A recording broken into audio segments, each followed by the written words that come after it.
Hello folks and welcome back to Medieval Total War. I am Conostep and this is going to be part 43 of my early campaign where I am playing as the Almohads. And I am just about to finish off the Polish here.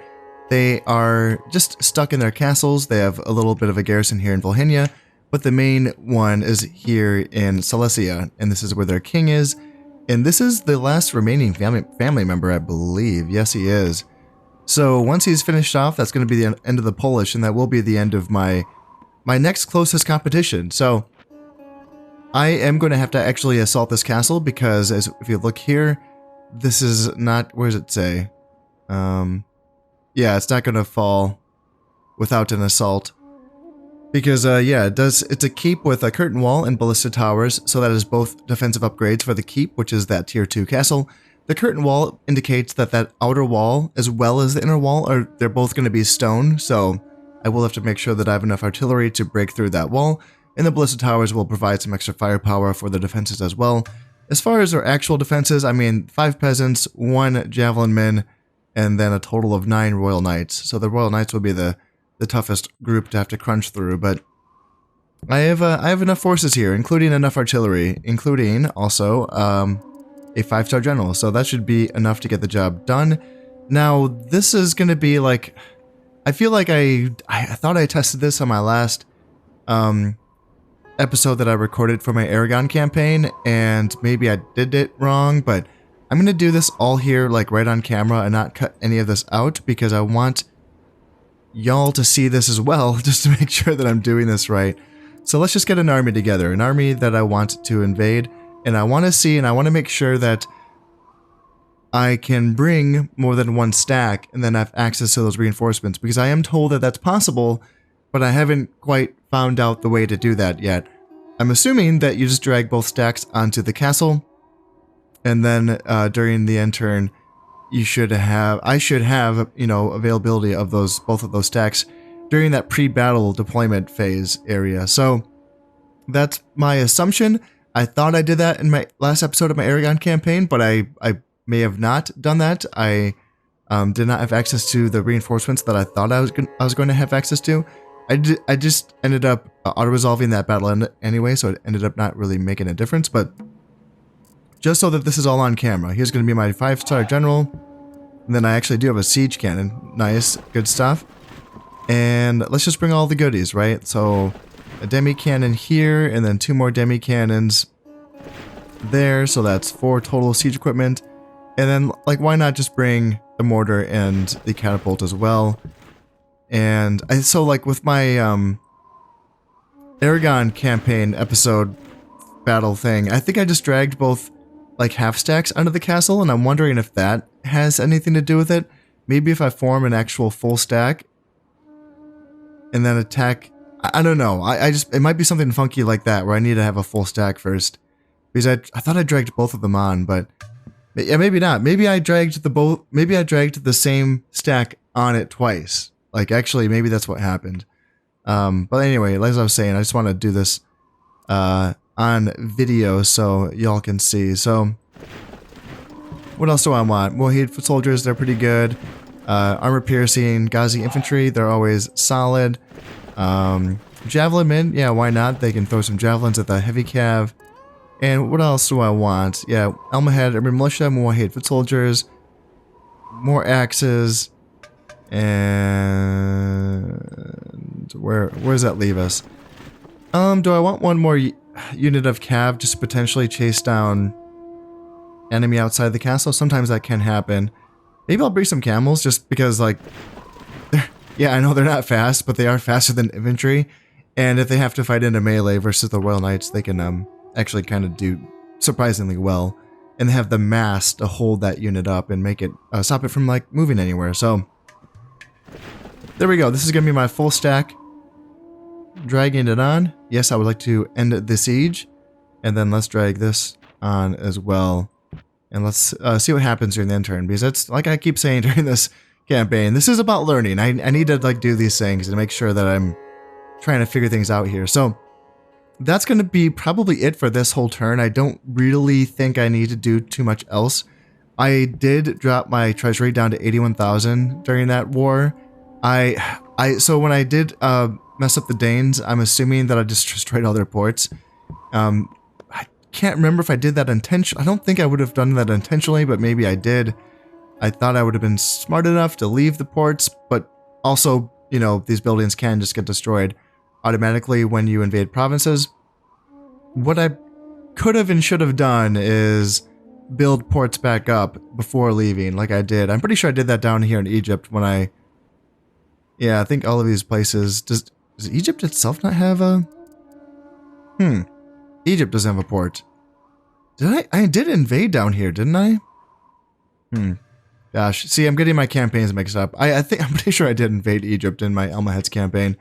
But, yeah, I probably should have built ports up.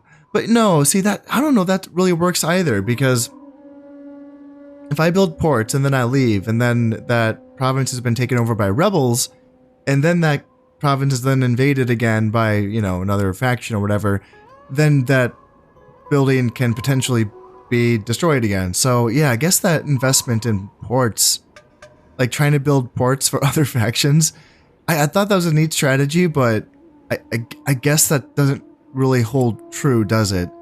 If it just gets auto-destroyed during the next, you know, takeover or sack. So yeah, in any case, my profit is... It is over, you know, I'm in the green, so I'm making 1,000 a turn. That feels good, but not good enough to where, like, I feel like pumping out a bunch more troops. I think my upkeep as is already pretty high, so I'm probably done training troops, possibly for the rest of the campaign. I have plenty of armies, so I might just kind of hold with what I have. Same with my boats. I don't know if I have much of the tech tree left to explore.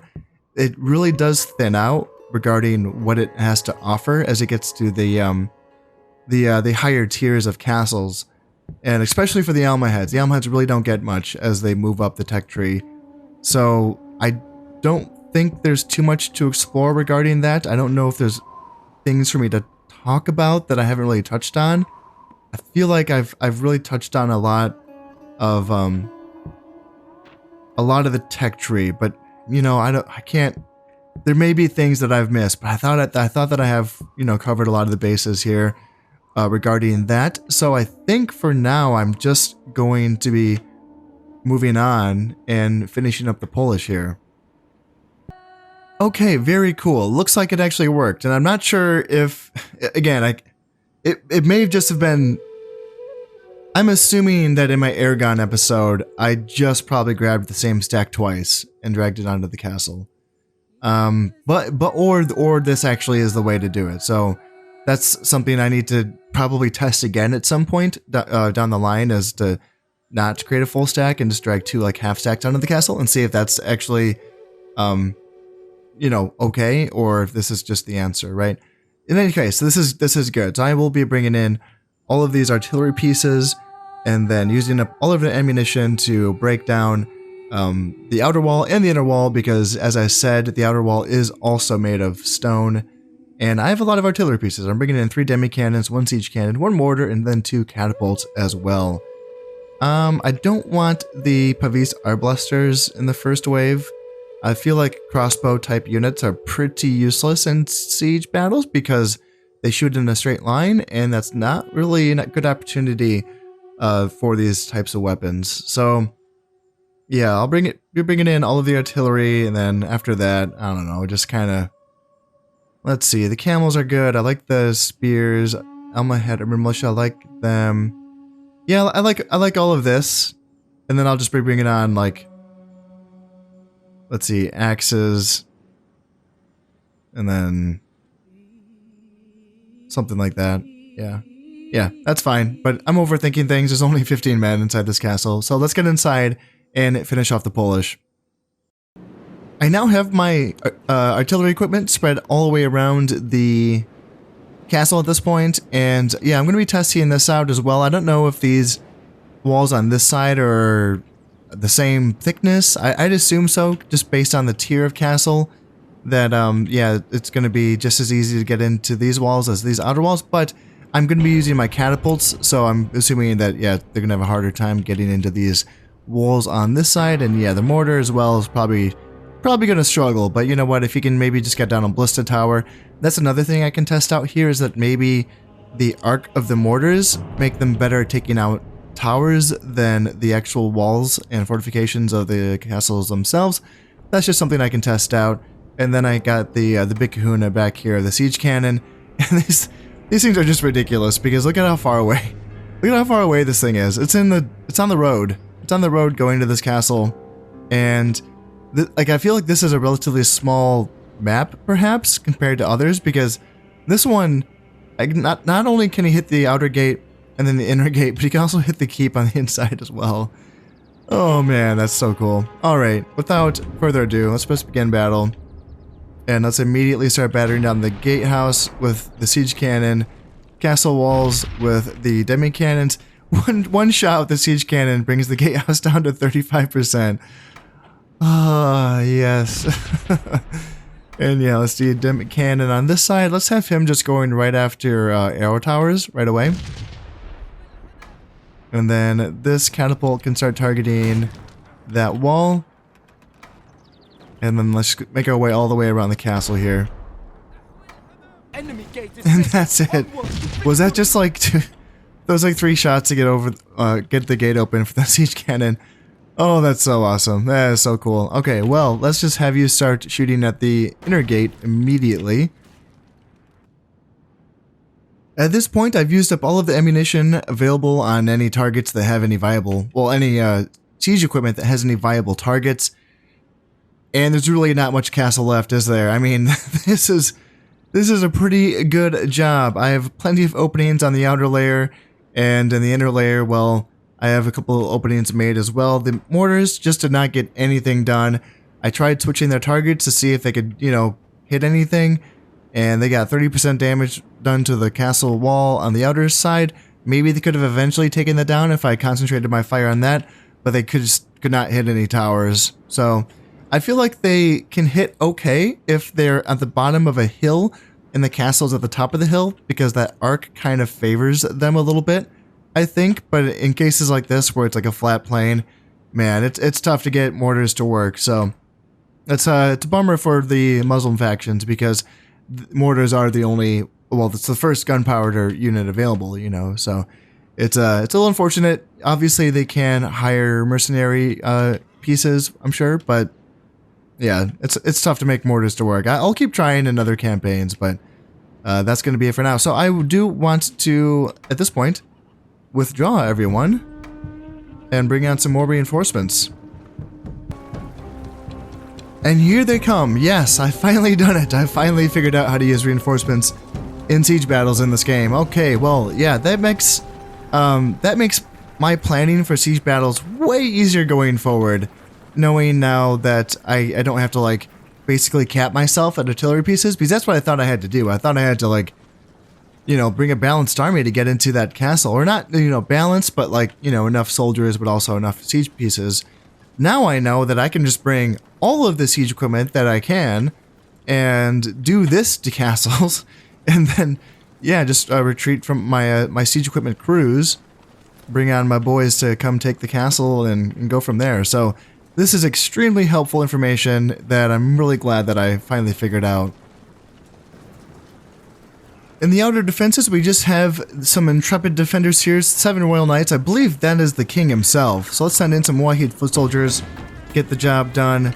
Javelins, you don't need to throw your javelins. Let's just kind of get it done in melee combat. I feel like they just kind of get more of my own guys bunched up there. Let's bring in these Wahid foot soldiers around the rear to attack the king in the back. And then, yeah, Almohad Urban Militia can go straight for the gate. Why not wait? Or why wait? And over on this side, camels, shoot the one javelin man. Get him. There are 2 men left in this bodyguard unit. I believe the king is still alive. Let's send in these guys here. Swordsmen, go for the gate on this side. And what's left on the inside? A few peasants. Looks like the king stands alone at this point. So we just have to get rid of him. A few more peasants, 1 javelin man, and then maybe 1 more royal knight, I believe. The enemy ruler more And that's going to be it. That's it for the Polish king, and that is it for the Polish faction. So let's get in here and finish this off so we don't take any more casualties. 2 more peasants left to chop down, 1 more peasant left to chop down, and that should be it. Yeah, there we go. All right. That was pretty clean. I did lose 82 men, but you know what? That's just going to be arrow towers for you. So that felt pretty good, and yeah, I feel pretty good learning that bit of information there. So that's something that I can, at some point when I do want to make a guide series, I can pass that on to people so that, you know, I'm sure I'm not the only one that struggled with that one. So yeah, that's how you can get reinforcements in sieges. So I did pillage some money from the siege in Silesia. Good stuff. Looks like the Mongols are dealing with rebellions here in Prussia. And then, yeah, that is it for the Polish. So, all right, let's see. And then, yes, the garrison in Volhynia also fell to us as well. Gave us a bit more money. And, ooh, dead drunk. That's a really bad one. Yeah, okay, so yeah, he is mostly bedridden, but occasionally his retainers strap him to a horse and lead him out. His retainers are fairly competent now at making decisions for him. Minus 20% health, wow. Or not 20% health, but 20 health. So he'd like die. He'd be the first one to die if you sent this person into battle. I don't think he is really important, so that's good. But yeah, he's not like a prince or anything like that. Deep thinker, that's always a good one for some more acumen, but less piety. Anything else here? All right, yeah, so that's it for the Polish, and now it's time for me to kind of back out of these territories and retreat back to my homelands, because I don't want to stay here, you know. The Hungary is a growing nation. The Mongols are still here. They have a presence. The Egyptians have a presence here. The Germans have a presence here, and then there's also rebels on this side just kind of surrounding me. So I'd like to get out of here. I'd like to retreat my forces back in an orderly fashion back to my home territories where I can just kind of sit back and defend my lands. If we look at the glorious achievements points, I'm at this point the next closest person are the Germans, and I have 77 points more than them. And there is 3 counting periods left in the year 1400, 1425, and 1453, which is the last turn of this game. So at this point, like, it feels like game over, right? I have pretty much done everything that I need to do to win, and I don't think I need to really be too active for the remaining 70 turns or so. And this is where I sort of come to not so much a dilemma, but something that I like to talk about regarding the glorious achievements points win conditions as opposed to conquering, because at this point I don't know. I guess it depends on what you consider most tedious, right? To me, if I want to play a game multiple times with different factions and have different experiences, then I think that it would be tedious to just conquer, the map over and over and over again. Even though I know that you can have basically a long game victory, like a long campaign victory by conquering 60% of the map and not the whole map, but I still think that also can get tedious. And, since I do intend on playing all of the factions in this game, I don't want it to feel like that for me. In Shogun, it felt fine because it's a smaller map and it's a smaller time frame. My campaigns typically averaged around like 20 to 25 videos, whereas I've already gone up to 40. This is episode 43 for this campaign, and that was to be expected. I knew that this was a bigger game going into it, so I'm not like not taken by surprise or anything. But the question would be, would I really have the energy to do that for all of these different factions? I think for 1 or 2 factions, it might be fun to do that. I do. Like maybe if I play the Turks or something, because the Turks actually did end up creating this gigantic empire, really powerful empire, of course, being the Ottoman Empire. So maybe like with them, it'd be kind of fun to do. Or maybe someone else, like not so much in a medieval setting, but I know the Spanish, of course, after kind of like in the late medieval setting, of course, created a global empire as well, and England as well, of course. So there's kind of options of factions that I might want to choose to do that map completion kind of conquering style of gameplay with. But with the rest of the factions, I think it is less tedious to play the Glorious Achievements mode, because then at this point, the thing is, because I am a completionist, I still will play out the next 70 turns of this campaign. How much of that will be on camera, I don't know. This could end up, for all intents and purposes, for you as a viewer, this might end up being wrapped up like right away. Or maybe some events happen. 70 turns can still be a long enough time to be where maybe the French threaten me. Who knows? They've already gobbled up all of these territories, and maybe they decide to push against me. Once I evacuate Poland, maybe my income drops again. So at that point, I am making like 2,000 a turn now. But once I leave Poland, I wonder how my income is going to look, and I might have to disband a lot of soldiers just to stay in the positive. And by disbanding soldiers, will I provide a weaker target for other factions to attack me? So there could still be things that happens in the last 70 turns of this campaign. I'm not sure, but I also don't necessarily feel like I need to go looking for action. I feel like I can kind of take the easy victory, so to speak. My other campaign, where I'm playing as Aragon, it's still going, and it's looking like it's going to be going till the end. To the end. Like I might have to get a battle in against the French, in the last 50 turns or so of the campaign, and that could end up having a very epic finish. And I think it's okay if not all of my campaigns are like that. I don't need every single campaign to be a real nail biter, a real, high-speed finish down to the end. So, yeah. If there were more things for me to talk about, if there was more of an army roster in the Almohads for me to consider, or more of a tech tree for me to discuss with you, then I might kind of pop in and say something, but for the time being, at least, I might just kind of withdraw my troops from Poland, check my finances, and maybe just kind of play a quiet game with my agents, trying to destabilize regions instead of going and fight these other countries, making sure that my economy is good. All of that stuff that really doesn't take too much time, because a lot of times the things that slow down these campaigns are the battles. They are huge, and they take up a lot of recording time. They go on for a very long time, especially the ones with a lot of reinforcements. So playing the strategy map, every single turn of it, yes, that also can feel tedious, depending on, who you are as a person, but just to keep doing episode after episode where I'm fighting massive battles, or just any battles at all, that's really going to stretch this out, I would say, needlessly, considering that I probably have already won this campaign. So we're going to check back in a little bit later and see how this is going. I'm going to still keep my recording sessions in total to be like, 2 hours, I suppose, is kind of where my recording sessions have been at.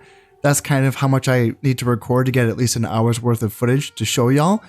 And I will keep my recording sessions at around 2 hours. But if I really don't have much to show y'all, then I'm not going to make you have to watch like an entire, hour of nothing happening. Like if it ends up being a 15-minute episode of me just kind of like poking my head into being like, hey, played another 15 turns and here's where we're at, then that's going to be it, and I'm not going to force the issue, so to speak. So we'll keep cracking along and we'll see what happens here. Here we have an event. Lollards gather strength. The followers of John Wycliffe the Lollards can only be considered as revolting heretics of the worst kind. They not only read the Bible for themselves and reject the church's hierarchy, but also question doctrine on transubstantiation, clerical celibacy, and even propound their own ideas of free love and pacifism. Mercy is now a hotbed of heresy and disloyalty. Oh heavens, I can't imagine. Free love and pacifism? What are they thinking? And the Sultans are looking like they do want to be my allies. That's really funny because I actually did ask them to be my allies a few turns ago and they turned me down. Since then, they've had a civil war and also a faction reemergence of the Turks inside of their own territories. So I can imagine why they would like some allies. Not that I'm going to help them with anything, But yeah, sure. Like, why not? Since I plan on being pretty passive for the remaining turns, if I can give other factions a penalty for attacking me, that is, you know, breaking that bond that we have, then yeah, I'll go for it. So I have gotten alliances with a few other factions as well. I believe I can't remember. I would have to look at it. A few of them did say no to me, like the Hungarians did say no. But yeah, the Mongols, the Russians, the French, English, the Egyptians, and the Sicilians are all my allies. And there is a few that held out, like the Byzantines and the Italians and the papacy and the Hungarians all kind of like just kind of stick their nose up at me. But that's okay because I'm just crushing on points right now. I have fully finished withdrawing my forces from the Polish territories, and the Hungarians are making they're wasting no time at just kind of swooping right in and taking over these abandoned territories. I don't think the Mongols have really made any moves. Yeah, they're just kind of like stuck. I feel like anytime they move somewhere, there's another rebellion. So they've had to deal with a lot of that. And this Turkish reemergence, I mean, it's not bad looking. I mean, they have a lot of heavy cav, a lot of Khwarezmian cavalry, and a lot of Armenian heavy cav. Where's that one stack? I thought there was one stack with just a bunch of Khwarezmians. Maybe not. Maybe they're already gone. But yeah, it's really interesting to see that. So the Egyptians are really struggling. They have their 28-year-old Sultan to influence, and yeah, he's having a rough go at it. So it's going to be curious to see. The Egyptians and the Turkish are not at war currently, but just based on this Turkish force, it's kind of beefy. And considering that the Egyptians have just lost, they lost a lot of stacks during that civil war, so they still have a decent amount of forces in the area, but yeah, it's going to be curious to see if there's going to be any moves made by the Turks here. So it's going to be worth keeping an eye on that. But in the meantime, I mean, I'm just kind of chilling. I have had to disband about 6 stacks worth of troops to get myself back into the positive, because once I did abandon the Polish territories, I was in negative 2,000, and now I'm back up to 567. Not much, but considering that my treasury is over 100 grand, I'm okay as long as I'm in the positive, right? I think that 100 grand is a decent enough cushion for where I'm at in this campaign. And I also have enough troops just to kind of dissuade any potential, you know, villains from attacking my borders. So I'm kind of cool hanging out with that. In the meantime, I will just be using my spies to continue to try to, you know, destabilize regions using their tricks and traps. And also, I was thinking, how about I use my my imams, my second tier religious agents, to try to maybe stoke up some religious dissent in certain Catholic areas. And I remember hearing at one time, and I don't know if this is true, but I heard that the magic number is just like 6 guys, 6 imams or other religious agents can really spike the religion in your favor, right? And can possibly cause some issues. So Normandy, where are we at? So we're at 33% Muslim here in Normandy. And then what about Brittany? Where are we at? 43%. Okay, yeah. Yeah, so it's going to be curious to see if this causes issues for the French.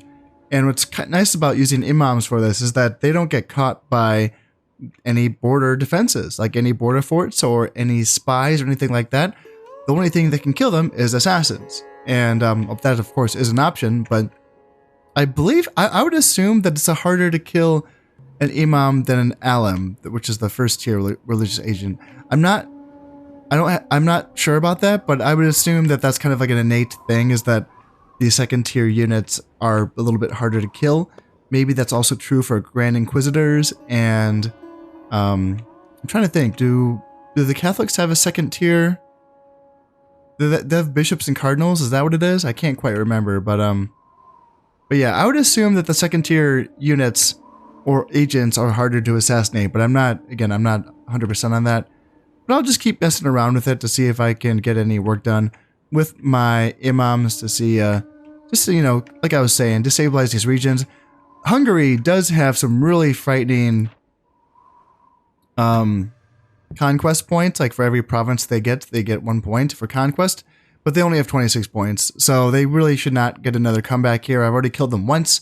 So hopefully there's not going to be enough time for them to cause issues for me. But yeah, they're making power moves. You know, I've left a vacuum for them here in this part of the world, and yeah, they're just kind of going to start to really crush. Poor Germany has just been kind of stuck for forever. Are they at war with anyone?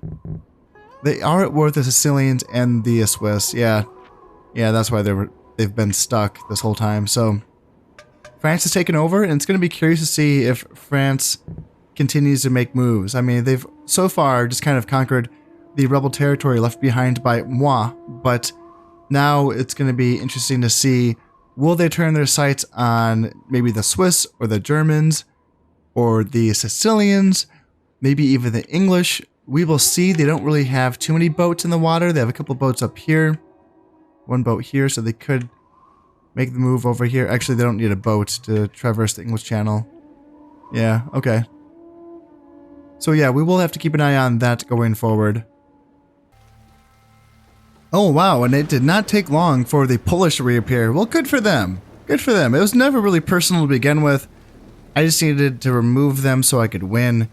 And here they are, back again. So they will be providing a little bit of a bulwark between the Hungarians and any future expansion. It looks like the Polish are just going to have Volhynia, it seems like. So what's going to happen here? So, the Egyptians took one of my territories that I left behind, and they didn't really wait for the rebels to take it first, which is kind of annoying. But that's interesting as well. So they started a war with me. Instead of waiting for the rebels to take back that territory, they just broke an alliance. And looks like the Sicilians are breaking their alliance with me as well because of this, which is also annoying. Let's see, the Novgorods are also breaking their alliance with me. And the Mongols are also breaking their alliance with me. Jesus. So is France. Everyone's just choosing the Egyptians. Fucking hell. England is... Yep. Everyone just broke their alliance with me. Wow. I don't know if that leaves anyone else. Okay. Interesting. I mean, the way to fix this is just get that automatic ceasefire because...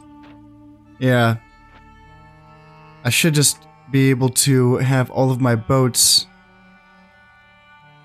exit any regions that are bordering their territories, and I should be able to get that automatic ceasefire. I don't see too many boats like for them. All they have is this Bagala here in the Black Sea. So let's just get to it. Let's not waste any time here. Let's get my boats out of their regions, and let's try to fix this if we can. Because yeah, I don't want any of this. Let's see. Where do I need to be? The Mertun Sea, I think. Yeah, let's just go here. Let's go here. Let's move you here. And does that look good? Jean Froissart continues to work on his great histories, much to the glory of France and the royal family. This priest, poet, and courtier is one of the foremost historians in Europe, and any work by him is sure to be influential among scholars, positively coloring their view of France. The French king's influence is increased. Well, good for them. Good for them. Prince Ibrahim oozes charm, so -1 dread for him. And I believe, yeah, Moldavia never went rebel, which is unfortunate. Because, yeah, the Hungarians had to start a war with me to take it back. And now I'm at war with the Hungarians and the Egyptians. Gosh, that's just really unfortunate because now my income is negative 4,500. Oh, God, that sucks. Yeah, I'd really rather be trading with these people and not at war with them. So now I have to bring my boats even further back. Let's bring you here and then you here. And let's just keep retreating until we can get this automatic ceasefire. Oh gosh, this is so annoying. Yeah, let's just bring you here and then you have to do one more turn, I suppose. Yeah, I need these ceasefires. Losing 4,500 florins per turn is really bad because that's going to leave me at either, one of three options, right? Get these ceasefires and then, resume trade with these nations, or disband more soldiers. And considering that I had to disband like 6 stacks to just like get rid of 2,000 florins in debt, I don't want to, disband another 12 stacks. That would just really empty my army out. So that's not really an option. So the third option would be actually going to war with these people and really smacking them around and getting ceasefires that way, which I also don't really want to do just because that seems to be kind of a lot of, time spent on something that feels like a finished campaign to me. So hopefully I can get these automatic ceasefires and go from there. Luckily, I have been able to get that automatic ceasefire with the Hungarians by withdrawing my boats from the sea regions that are bordering their provinces. But then I was reminded that, of course, that won't work with the Egyptians because I actually share a land border with them. I kind of forgot that minor detail. So that sucks. I did send by Alam to try to get a ceasefire with the Egyptians. He said no, which I don't get it. Because I understand they went to war with me accidentally. They didn't really mean to go to war with me. They attacked a province that ended up being taken by the Polish anyway. And that was that. In fact, are they at war with the Polish? No, they're just at war with me. That's so weird because they invaded that province at the same time. And I had no troops in there. I did no intention of keeping it. And here we are. So I don't know why the Egyptians would intend to continue this. I did have a spy deliver me information that said that the Egyptians were intending to attack me. That is complete nonsense. There's no way that they can attack me, especially if it's here in Egypt. There's no way that they can attack me. So that's frustrating because I need to go back to trading with them. And yeah, I might have to send some soldiers over and go punch them in the face just to kind of be like, hey, we're trade partners, not enemies. And remind him who's boss. And that should, just to stabilizing him a little bit, should kind of do the work, because hopefully that can kind of cause the Turkish to go to war with the Egyptians. And once that happens, then, yeah, the Egyptians should really know their place at that point, and they should say, like, hey, let's chill out. So hopefully that's going to be the key going forward. I will be able to recoup some losses by getting boats back in these provinces so that they can trade with the Hungarians.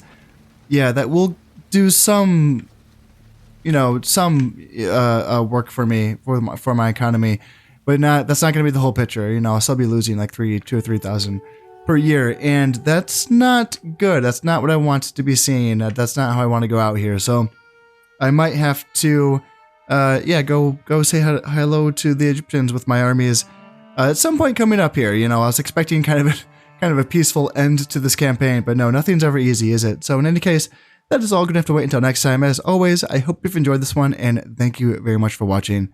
This has been Conisette playing Medieval Total War. Thank you very much, and goodbye.